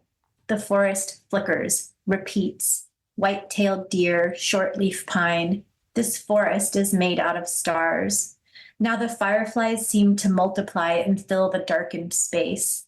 They no longer look like stars, but like a net of lights. There are so many different kinds. Forest light, harbor light, light between trees in a grove, cloud light, Martian light, alarm clock light, pink, the light at a European football game or on a piece of bread, rainbow light, bomb light, laundered sheets, the sun, blinding light of a daffodil, the light from paper lanterns, cigarette light, LEDs, the light in a spiral stairwell, in murky waters, winter light, leaden-hearted, shredded lettuce light, light on a copper iris, light through a damselfly wing, mute swans on an opera stage, writing that's like the morning light in every nook and cranny in Mexico City, Tokyo, silver glitter, power stations, or the light from distant galaxies speeding through outer space. Been listening to Danielle Dutton read from Prairie Dresses Art Other. Do you have any thoughts about this sort of troubling of the border between the capacity to go to nature seems to be interrogated in this, like the very notion of I'm going to go out into nature seems like it is an impossible task in this book. I don't think there's like a nature somewhere, I don't think of it that way at all. Like there's no binary, and it's so dangerous to think of it that way, I think, because it places nature somewhere else that you don't have to worry about. Like it assumes that there's some pristine, pure space that's okay, as opposed to like where you are that's covered in trash or something and petrochemicals. And it's like, I definitely think of the planet as just, when I do my loving kindness meditation, it's for all creatures everywhere, with many legs and 2 legs and 4 legs. And this is just sort of how I think about my place in the universe or something. So there's that. And then there's also just my innate, since childhood, fury at how we take space, how humans take spaces, and just assume our right to every space everywhere. Like I grew up in a place where there's like a lot of people who hunt and fish, for example, a lot of farmers. I mean, this is the kind of sort of cultural space I grew up inside of, and I just rejected it totally. As far as I can remember, as far back, I feel like leave animals alone. Like not only don't eat animals, but just don't even go look at them. Like the idea of a safari is absurd to me. Just like, but then at the same time, I don't want to be separate from them. I don't know. I hate zoos. I hate the idea that we make a spectacle out of nature as this separate thing that you would go look at and like eat your hamburger and like stare at an ostrich or something and in its fake container. So yeah, I just have like a not very intellectual, but like physical rejection of this way of seeing the world. My neighbor, my lovely, nice neighbor, is like always trying to kill squirrels, and he puts out bird seed for the birds, but he wants to, and they're rodents. Like how you could think of one animal as like the disposable one or something. And I just really think that being able to do that with one animal is like, I don't know, it just feels like makes it not that hard to think about a person that way. I just don't know how we can treat life like that at all. And so I think that in terms of naming the flowers and not the people here, this wasn't like a conscious thought, but now that you've asked me to think about it, I just feel like we already take up so much space. I'm just not that interested in us, in our space taking. I'm interested in our experience of space, but I feel like naming the flowers everywhere, or naming the animals, is like pushing back a little bit and giving them a little more space inside of the space that I'm making. I don't know things. I just make things and feel things. That's my interpretation. So it's very hard for me to articulate it clearly. But well, it feels like the naming, like you just named all these different types of light. That feels connected to the way you very specifically are naming all these non-human creatures in the book. It feels like an honoring and a giving over of space. But what's really interesting to me is near the end of the book in the other section. There's the one-act play that you've already referred to called Pool of Tears. And it sort of is the opposite of naming in a strange way, or in some ways it's the opposite of naming, but it seems to aim at a similar effect for me. It has a quote by Parul Sehgal that goes, "What is it that story does not allow us to see?" And later, an Amitav Ghosh quote, which seems to address what Sehgal is posing as a question that goes, "Recognition is famously a passage from ignorance to knowledge," but where he says recognition, he doesn't actually mean the discovery of something new, but a hearkening back to something prior. And A Pool of Tears includes both human and animal protagonists in this play. But whereas in the script we get the name of each person speaking and a colon, and then what they say, just like you would in a script, with the animals we get the name of the animal and then blank space where something there is either silence or incomprehension on our part. And so you might get a whole page of this emptiness where we might get duck, colon, blank space, and then owl, monkey 1, monkey 2, goose, rat, dodo, pigeon, and sloth with no words. And then we arrive at Alice, more specific, but with words. I found this play incredibly moving. I would just love to hear more about it, about where this came from in your brain. Because it feels like it's doing the same thing from the reverse position. You're foregrounding what story doesn't let us see, but in a way it feels like we still can't see it, even with that foregrounding in the story. Yeah. So my answer, I'm totally interested in however anyone wants to read it, but my answer is that the animals are all talking. We just can't hear them, or we can't understand what they're saying. Also, we're the readers of a play and there's an audience in the room, and the audience talks and they say that they can't understand what they're saying. So that's their experience, is that there's noise, but there's no communication happening. And then they can only understand Alice, is what the audience members say. Except Dodo isn't saying Dodo never says anything because Dodo is extinct. I did have a kind of logic behind it in my head, but I don't think that it's that important to the piece. It was just like my rules for how it was working as I wrote it. Where did it come from? I mean, it might have started with the new avocado. And I did literally hear on the radio somewhere someone talking about the new avocado. I don't remember if they called it that or if I made that up. I can no longer recall, but I just remember being like completely horrified by the idea that we would change a fruit so that it was like easier for us to deal with it. Just like so ludicrous, not only for all the reasons that are obvious, but also because if you are smart enough to do that, shouldn't you go do something more useful? Like, I don't have the abilities to do like useful scientific things in the world. But if you do, I feel like go do those things instead of wasting your time on something like this. And I mean, this was part of what drew me to Margaret Cavendish, was her like just deep, ill-informed suspicion of science, and the idea of progress, which is like a feeling also ill-informed feeling that I share with her. It might have started there. And it was something I started writing in a different capacity. And then it merged with my seeing the Kiki Smith Pool of Tears too, where I guess it's Alice and all of these animals swimming in a pool of tears. And somehow once I saw that piece, it just turned into this play with the characters of Alice and the various animals who I named. I just decided who they were based on the image, which is not a painting, but I can't remember exactly what it is, a drawing, something. It's again one of those pieces where I was like, what am I doing? I don't know. But it was like, I get obsessed. I can only work on one thing at a time. And I often don't really understand what it is I'm doing or why, but I will know when things are right and wrong. And then when they're done, and then I finish with my weird thing. I think that part of how I work is that it's like my brain is slowly collecting things, and then they'll start like vibrating together. And if I have enough of them, then I can sort of start to sense that shape that you were talking about that I'll often refer to. And when I start to see that, I just know these things belong together. And these are often the references that I'm using, like an artist or painting or, scholarship or whatever it is, ideas from other people that are just like vibrating together. And then I just create a strange, weird, dreamlike space for them to like do their work together. And I don't want to have too much of a hand in trying to control what that work is. And this piece is like a very good, I feel like, example of what I'm talking about, how I work. I think in other pieces I hide it better, but this one probably remains inexplicable. But hopefully the vibrating is working anyway, that whole or whatever we were talking about.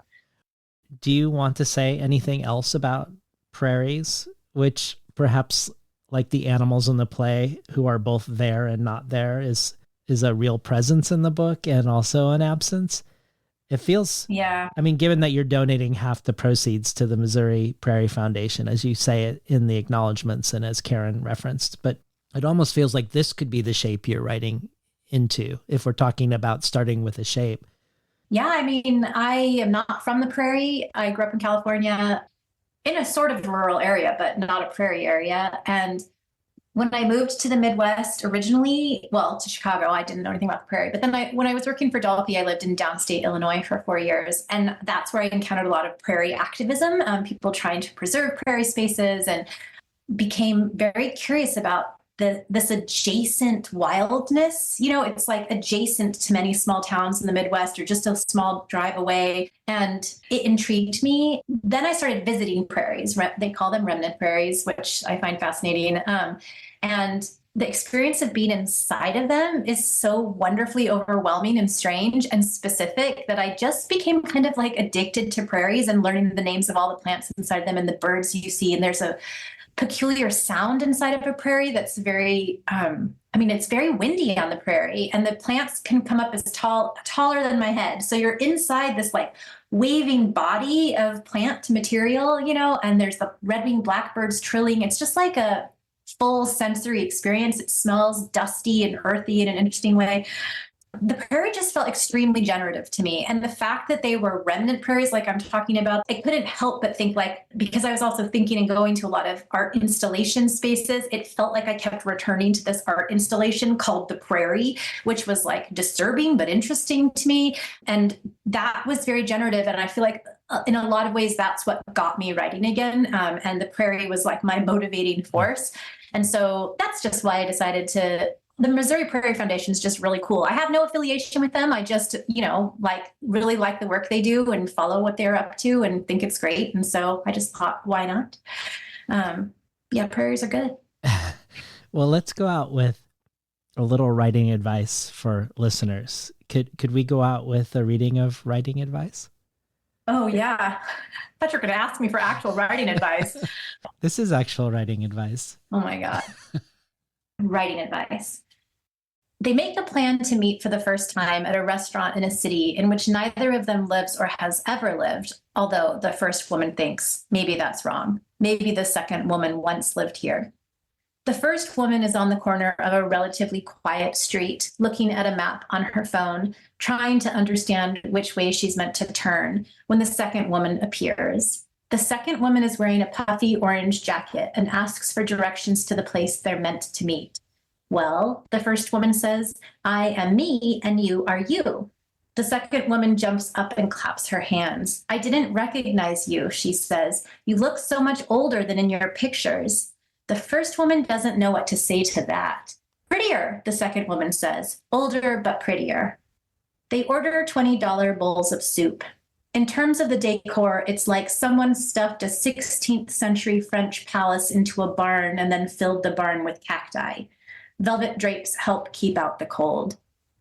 At some point, the second woman says to the first, I read your new book, but that is all she says about that. Later, the second woman will, picked up in a limousine and taken to a party for a famous novelist who's very old. He's dying. None of it seems real, the second woman says. Her own new book will be a mini-series soon. Over coffee, the second woman says to the first, if you write something with a real story and get it over 200 pages, you can sell it, I promise. But if you keep writing little books that nobody reads, it's like, what's the point? Truthfully, where's the impact? After lunch, they walk to a store with bright white walls and a rubber tree plant. The second woman holds up a dress on a shiny metal hanger. I wish you would let me buy you this dress, she says. I would totally buy you this dress. But the second woman can't buy the dress because the first woman has killed her and left her body on the floor. Back out on the street, it smells like snow. So good, Danielle. Thank you for being on the show today. Thank you. I mean, your questions, David, incredible. I feel very honored. Thanks so much. I feel honored too. It's a pleasure. We're talking today to Danielle Dutton about our latest book from Coffeehouse Press, Prairie, Dresses, Art, Other. You've been listening to Between the Covers. I'm David Naiman, your host.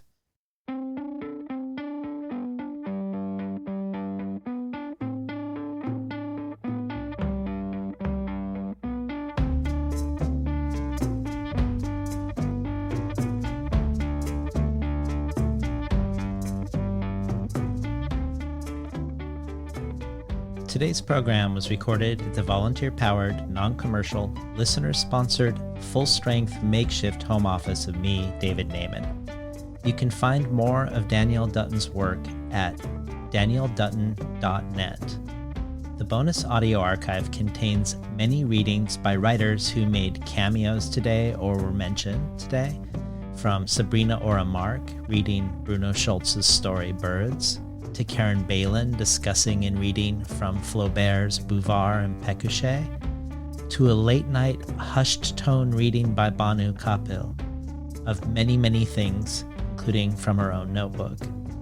The bonus audio is only one possible and ever-growing benefit of joining the Between the Covers community as a listener supporter.